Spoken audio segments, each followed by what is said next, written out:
Have you ever wondered if you're praying the right way?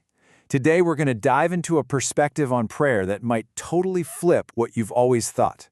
It's not about just a list of things you want, but something way, way deeper. So, let's get into it. This whole thing kicks off with a really puzzling story. Picture this. There's someone who is just completely on fire for prayer, right? Totally inspired by their pastor.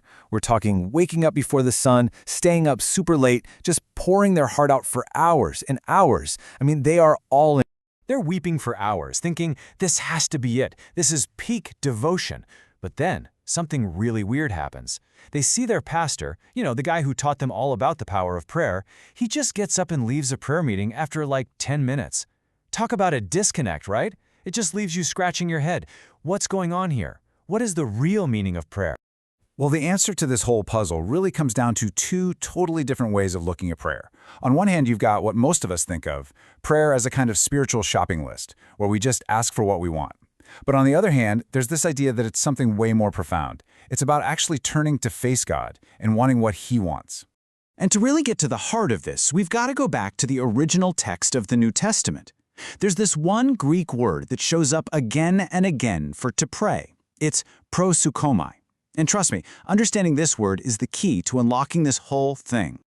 Okay, so here's where it gets super interesting. This word, proseuchomai, it's actually made up of two parts. The first part, pros, means towards or face-to-face. Think about that. It's about a change in direction. You're turning away from your problems and turning towards God. Then you have the second part, uchomai, which means to wish or to vow. So it's like this exchange. We bring our will, our wishes, but we're ultimately there to desire God's will instead. So you see the massive shift here, right? Proseuchomai completely reframes what prayer is all about. It's not a transaction where we're just asking for stuff. Nope, it's an act of alignment. It's a choice to change our focus from our own problems to God Himself. It's all about relationship before request. And honestly, there is no better example of this than Jesus' prayer in the Garden of Gethsemane. He's completely honest about what he wants, right? But his prayer ends with the ultimate act of surrender. Not as I will, but as you will. That right there, that is the perfect picture of proseuchomai in action. But you know what? This isn't just some New Testament thing. This idea of prayer as this deep relational search, it has roots that go way, way back into the Old Testament. Let's take a look. So, in Hebrew, we find this keyword darash. It shows up over 160 times, which tells you it's important. And it doesn't describe prayer as some passive, hopeful wish. No, it's an active, almost relentless pursuit of God. It's a word of action, for sure. And the meaning of darash is just wow. It's so rich. It covers this huge range of actions. It means to seek, like you're looking for a lost treasure, to investigate, like a detective trying to solve a case, to study, like a scholar poring over a text, even to inquire or to demand. You can tell this is not a casual, once-in-a-while kind of thing. And the prophet Jeremiah just captures the heart of darash so perfectly. He says you'll find God when you seek Him with all your heart. It's a wholehearted chase.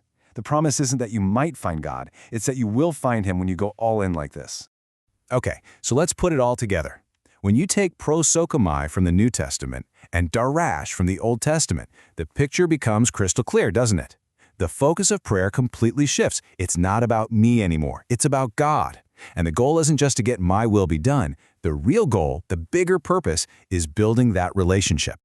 So what does this all mean for us? It means that true biblical prayer isn't supposed to be a monologue. It's not just us talking at God, reading off a list. It's meant to be a dynamic, two-way conversation. It's a dialogue where we also have to listen and study and really try to understand His heart and His will. And that brings us right back to that pastor from the beginning. Maybe his 10-minute prayer wasn't short at all.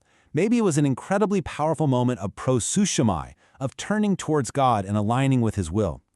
So the question for all of us is this: when we pray, is it just a list of requests, or is it the beginning of a real, deep relationship?